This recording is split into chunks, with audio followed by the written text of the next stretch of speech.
حبايب قلبي ربي يسعدكم. بدي اعمل اكلتين اليوم. بدي اعمل مجدرة. هي العدس غسلته كويس، وهون بصل بدي اطبخ عليه المجدرة، وهذا بدي اقليه بزيت الزيتون طبعا. انه بده يكون هذا على الوش. حطيت له زيت زيتون راح ولع عليه، وهذا هلا ولعت عليه كمان.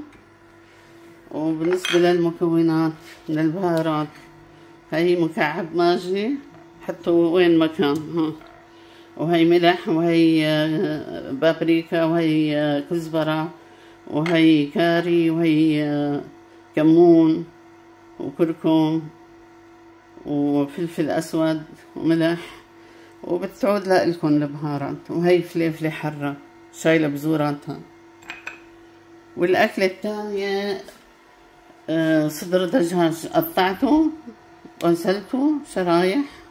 هاي قرن فليفلة، وهي بصلة، وهي ثوم، وحبة صغيرة بندورة، وهي زيت زيتون وزبدة لسه ما ولعت عليهم، وهي بابريكا وملح وسماق يعطي شوية حموضة، وهي قرفة، وهي فلفل أسود، وهي قرنفل ممكن تستغنوا عنه. ولعت على الكل.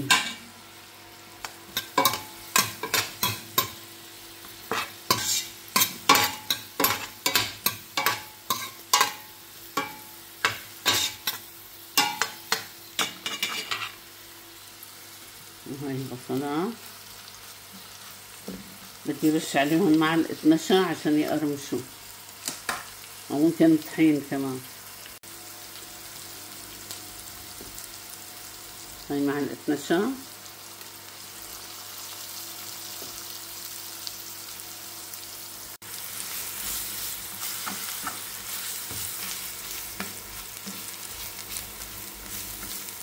حطيت نشا، ممكن تحطوا طحين كمان بدل النشا، يعطي قرمشة غير شكل.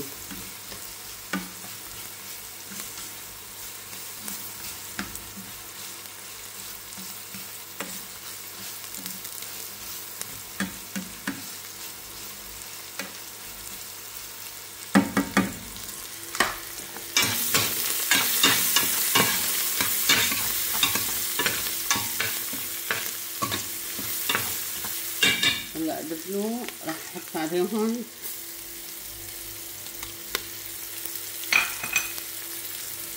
راح احط عليهم العدس.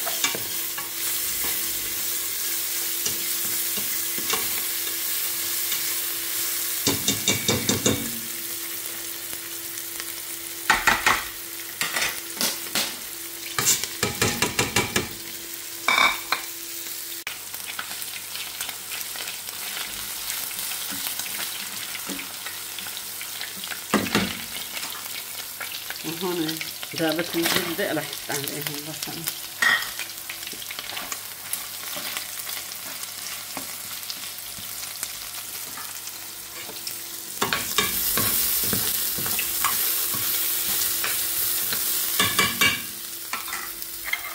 هاي البهارات، حطيت مي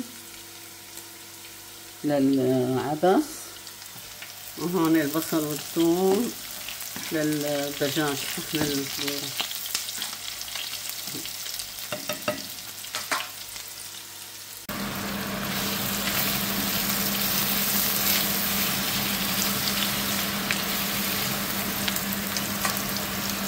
حبة البندورة. هاي البهارات تبعنا أحلى ما شاء الله. هاي الدجاج، هي رز بسمتي غسلته.